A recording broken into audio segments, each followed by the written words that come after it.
안녕하세요. 오늘의 사연입니다. 구독과 좋아요 한 번씩 부탁드릴게요. 바로 사연 시작하겠습니다. 저는 아내와 사별하고 혼자 지내고 있던 지금의 남편을 만나 30대 중반에 결혼했어요. 사람과 어울리는 것보다 혼자 지내는 걸 좋아했던 저는 남편을 만나 사람들과 어울리는 즐거움을 알게 되었어요. 그래서 남편이 결혼해 달라고 했을 때도 이 사람이라면 괜찮겠다 싶었어요.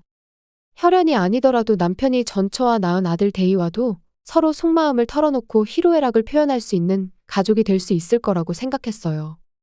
하지만 그렇게 쉽게 가족이 될 수 있는 것은 아니었고, 세 명이 함께 살게 되면서 저는 마음을 열지 않는 사람과 거리를 좁히는 것이 얼마나 어려운 일인지 금방 깨달았어요.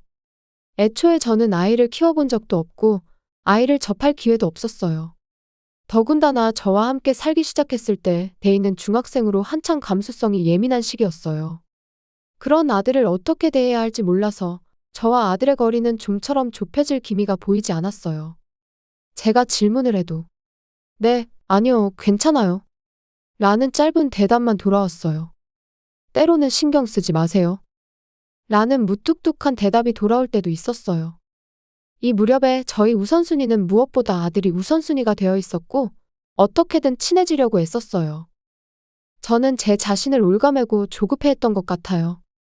그런 제 마음을 다독여준 건 다름 아닌 남편이었어요. 나도 내가 제대로 아빠 노릇을 하고 있는 건지 잘 몰라.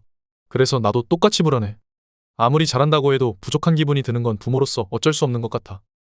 정말로? 당신도 그렇구나. 어느 날 저녁 식사 시간에 식사를 끝낸 아들은 후다닥 자기 방으로 들어가 버렸고 제가 놀라서 눈이 동그래지자 남편이 웃으며 제게 말했어요. 원래도 저랬어. 사춘기라서 그런 거 아니니까 너무 신경 쓰지 마. 그래도 내가 친근하게 잘 못하는 것 같기도 하고 엄마로서 아들이랑 소통이 잘 되고 있는 건지도 모르겠고 나 때문에 저러는 것 같아서 답답해. 그냥 자연스럽게 하면 돼. 괜히 서두를 필요 없어. 서두른다고 될 것도 아니고 말이야. 억지로 해서 된다면 그건 진짜 가족으로 볼 수 없잖아. 확실히 남편의 말이 맞았어요. 억지로 친한 척하는 건 가족이 할 짓은 아닌 것 같았어요. 그러니 흘러가는 대로 지내자. 데이도 사춘기라서 나름대로 많이 힘들 거야. 누구나 사춘기는 다 겪잖아? 짜증내거나 화내는 건 어쩔 수 없는 거야. 마음 편하게 기다리다 보면 우리를 이해해줄 날이 오겠지? 당신 말이 맞아. 고마워 여보. 남편의 말에 제 마음을 무겁게 짓누르던 압박감 같은 것이 순식간에 녹아내렸어요. 저는 그날부터 아들과의 거리를 무리하게 좁히려는 시도를 그만두었어요. 아들은 저와 둘이 있을 때보다 남편과 함께 있을 때 말이 많아 보였기 때문에 아들에게 질문하거나 담소를 나눌 때는 될 수 있는 대로 남편이 옆에 있을 때 했어요. 그렇게 함으로써 이전보다 더 알찬 대답을 들을 수 있게 되었다고 생각했어요. 하지만 거리를 좁힐 수 있었던 것은 아니었어요. 결국 일정한 거리를 유지한 채 아들은 대학교 진학을 위해 다른 지역으로 갔고 그 뒤로는 계속 그곳에서 살았어요. 그래도 남편을 만나기 위해 가끔 얼굴을 보러 왔어요. 저에게 따로 연락하진 않지만 남편에게는 언제 집에 올지 미리 연락을 해줬기 때문에 저는 좋아하는 반찬들을 해놓고 아들이 오는 걸 기다렸어요. 하지만 그 즐거움도 오래가지 못했어요. 사회인이 되어 스스로 생계를 꾸려가게 된 아들은 저를 싫어하는 티를 냈어요. 아빠 돈으로 먹고 살면서 왜 그렇게 잘난 척을 하세요? 저는 처음 말을 들었을 때는 잘못 들은 게 아닌가 싶었어요. 그렇게 생각할 정도로 아들이 저에게 속마음을 털어놓은 적도 없었고 그런 욕을 할 사람이라고 생각한 적도 없었어요. 하지만 안타깝게도 그것은 오해가 아니었어요. 아들은 돌아올 때마다 남편이 없을 때면 저를 무시했어요. 그것은 아들이 결혼한 뒤에도 변함이 없었고 오히려 며느리까지 저를 싫어했어요. 어머님, 어쩌다가 애 딸린 남자랑 결혼하신 거예요? 얼마나 별로였으면 총각들은 안 데려가려고 했나 봐요. 아들과 마찬가지로 며느리도 남편이 없으면 저를 무시했어요. 그리고 며느리는 남편 앞에서는 남편과 아들이랑만 대화하려고 하고 마치 저는 투명인간처럼 취급했어요. 아들과도 사이가 좋지 못한데 며느리까지 저를 이렇게 대하니 저는 심하게 우울해졌어요. 하지만 남편에게는 이런 것들을 말할 수 없었어요. 곧 60세가 되는 남편은 폐암에 걸려 투병 생활을 하고 있었거든요. 그런 남편에게 불필요한 걱정거리를 줘서 괜히 병세가 안 좋아지면 안 되니깐 단 한 번도 말하지 않았어요. 하지만 갖은 노력에도 불구하고 남편은 62세가 되던 해에 세상을 떠나고 말았어요.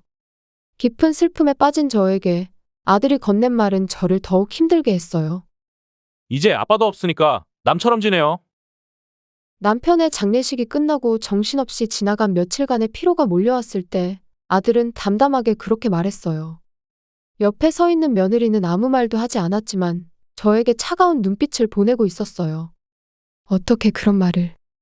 겨우 목소리를 가다듬었지만 아들 부부는 아무 대답이 없었어요. 그로부터 1년이 지나 여전히 아들 부부와는 연락두절된 상태로 지내고 있어요. 사람과 함께 지내는 따뜻함을 잊어버린 저는 남편을 잃은 슬픔과 아들이 전한 말의 충격에서 벗어나지 못하고 어두운 나날을 보내고 있었어요. 그러던 어느 날 몇 시간 동안 방치해둔 핸드폰을 보니 수십 통의 부재중 전화가 와 있었어요. 전화를 한 건 아들이었어요. 1년 동안 연락 한 번 없던 아들이 갑자기 수십 통의 전화를 하다니. 짐작 가는 것도 없고 무슨 일인지 싶어 바로 전화를 걸었어요. 여보세요, 엄마. 나 폐암 걸려서 수술하기로 했어. 뭐? 남편과 같은 병명에 저는 깜짝 놀랐어요. 아들의 목소리에 힘이 없어 제 불안감을 자극했어요. 암이라고 들었을 때 정신없는 와중에도 엄마 얼굴이 계속 떠올랐어요. 지금까지 저를 싫어하던 아들이 이런 말을 하다니. 얼마나 마음이 아팠을까? 저는 그 자리에서 떠오른 말 중에 가장 힘이 돼줄 수 있을 것 같은 말을 골라서 말해줬어요. 너무 걱정하지 마. 요새 의술도 엄청 발전했고 34살이면 아직 젊잖아. 체력도 있을 거고 수술하면 분명 좋아질 거야. 의사 선생님만 믿고 좋은 것만 생각해. 네. 고마워요, 엄마. 지금까지 저에게 의지한 적도 없었고 아들이 공경에 처했을 때 저를 찾은 게 조금은 불경스럽지만 그래도 기뻤어요. 그리고 아들에게 처음으로 들은 고맙다는 말에 저는 가슴이 뜨거워졌어요. 며느리가 있으니 내가 할 수 있는 일은 별로 없겠지만 무슨 일 있으면 언제든지 전화해. 나중에 병문안도 갈 테니까. 입원하면 병실도 알려줘. 며칠 후 알려준 병실로 가보니 아들은 1인실에 입원해 있었어요. 병실은 넓고 1인실 중에서도 특실인 것 같았어요. 몸은 좀 어때? 엄마, 와줘서 고마워요. 수술한 지 얼마 안 돼서 아프지만 지금은 좀 괜찮아요. 아들은 피곤한 기색이 역력했지만 미소를 지으며 저를 향해 웃었어요. 그리고 안부를 더 묻고 난 뒤 이 방에 관해서 대화를 나눴어요. 낯선 사람이 있으면 잠을 잘 못 자요. 그래서 어쩔 수 없이 1인실 했는데 일반 1인실은 자리가 없었어요. 하는 수 없이 특실로 한 거죠. 푹 쉴 수 있고 특실이 좋아 보이긴 하네. 그렇긴 한데 생각보다 너무 비싸요. 그렇게 말하면서 아들은 제게 병원비를 보여줬어요. 거기에는 수술비, 입원비 외에 VIP 1인실 요금이 적혀 있었고 금액은 하루에 100만 원이 넘었어요. 아들 부부는 며느리가 주부인 탓에 생활이 여유롭지 않고 모아놓은 돈도 얼마 없다고 했어요. 그래서 100만 원이 넘는 금액의 아들은 가뜩이나 체력적으로 지쳐 있는데 정신적으로도 지친 듯 눈물을 흘리며 제게 도와달라고 했어요. 엄마, 그동안 남처럼 대하고 말한 거 죄송해요. 힘들 때 믿고 의지할 수 있는 건 가족이라는 걸 이번에 깨달았어요. 제게 가족은 엄마밖에 없어요. 염치 없이 죄송한데 병원비 좀 부탁드려도 될까요? 알겠어.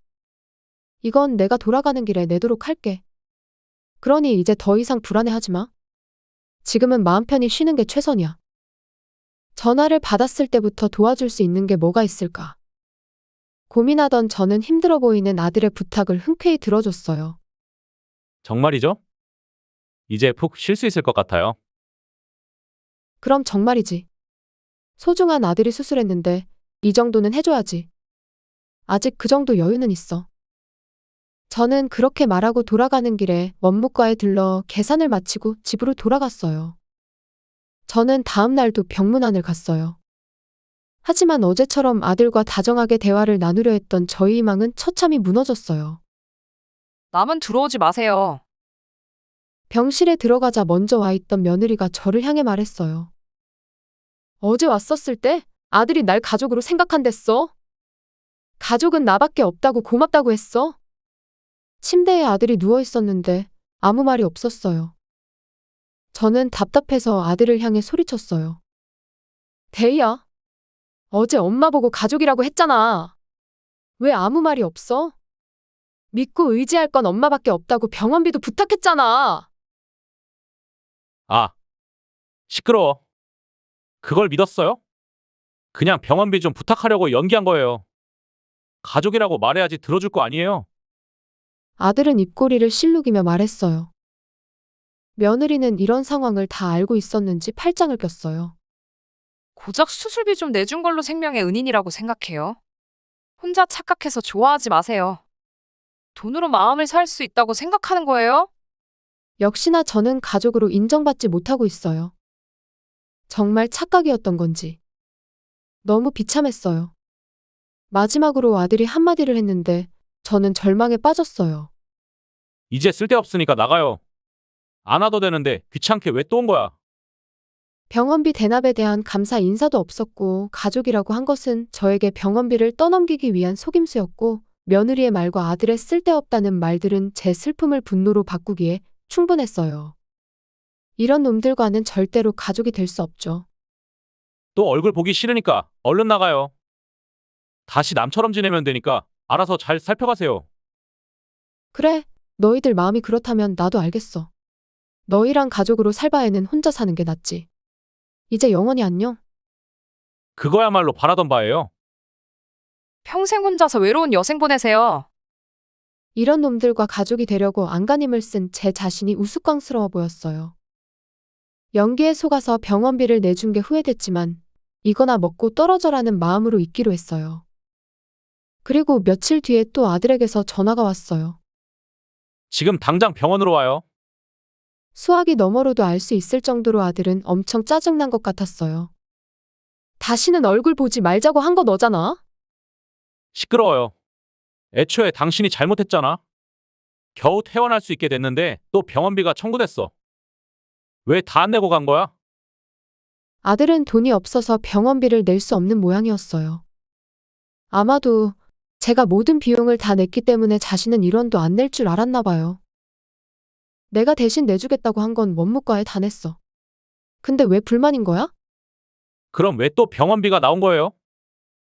병원비 내주기로 했으면 다 내줘야 할 거 아니에요? 양심껏 약속한 건 지키세요. 내가 대납해주겠다고 한 건 그때 나온 병원비만 말한 거야. 지금 나온 것까지 다 내주겠다고는 말한 적은 없어. 뭐요? 그때 받은 병원비는 지난달 거였어. 그러니까 퇴원하면서 나온 거는 이번 달뿐인 거지. 월 단위로 끊는 거 몰랐어? 그렇다고요? 처음 듣는데요? 분명히 병원에서 다 설명해줬을 거야. 나한테 병원비 다 떠넘기려고 했던 것 같은데 이제는 나랑 남으로 지내기로 했으니까 알아서 해결할 거 아니었어? 그러면 그때 전액이 아닌 걸 알고 있었어요? 그러면 미리 말을 해줬어야죠. 퇴원할 때 수납해야 하는 건 내가 내주려고 했었지. 근데 나보고 필요 없다며? 이제는 가족도 아닌데 내가 굳이 내줄 필요가 있을까? 지금 당장 와서 병원비 내요. 병원비만 내주면 앞으로 가족으로 인정해줄게요. 아들의 말에 저는 깊은 한숨을 내쉬었어요. 무릎 꿇고 빌어도 부족할 마당에 어떻게 이렇게까지 당당할 수 있는지 의아했어요. 이젠 분노가 아니라 어이가 없네요. 이젠 그런 거 필요 없어. 너희들이랑 가족 할 바에 혼자가 낫다고 다 말해줬잖아. 벌써 까먹었어? 제가 단호하게 거절해도 아들은 계속 물고 늘어졌어요. 정말 필요 없어요? 혼자서 살면 나중에 더 늙었을 때 상대해줄 사람도 없을 테고 일도 안 하면서 돈 떨어지면 후회하실 텐데요?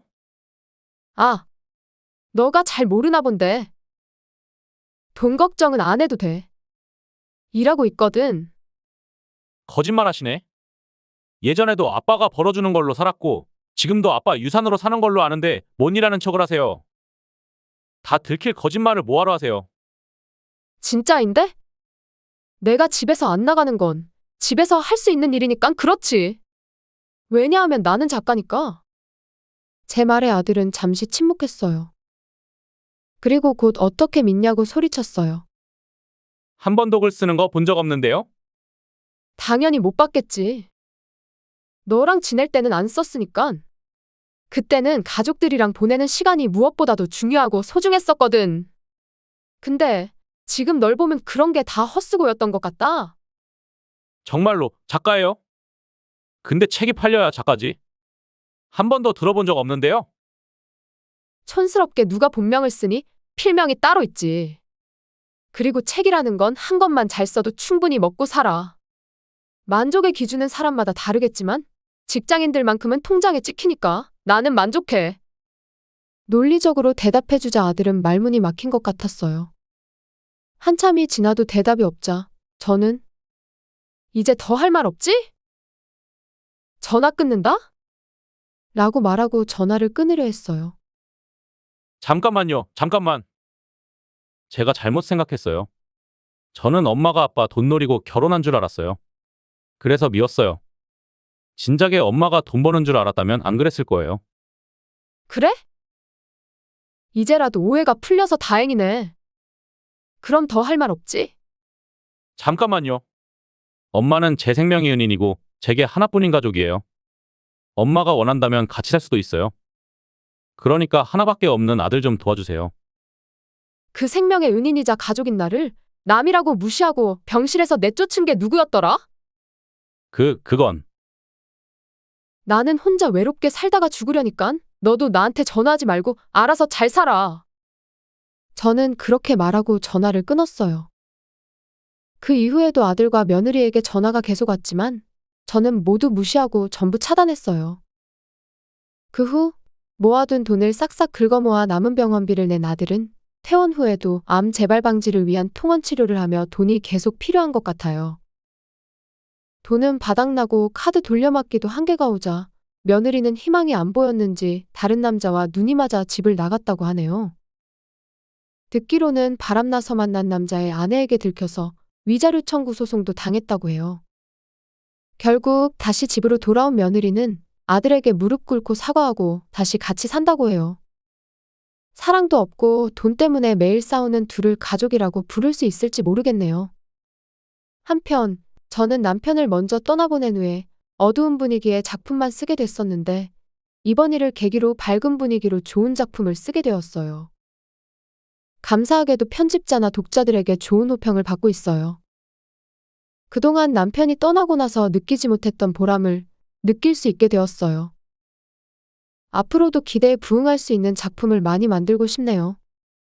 시청해주셔서 감사합니다. 그럼 다음 영상에서 다시 뵙겠습니다.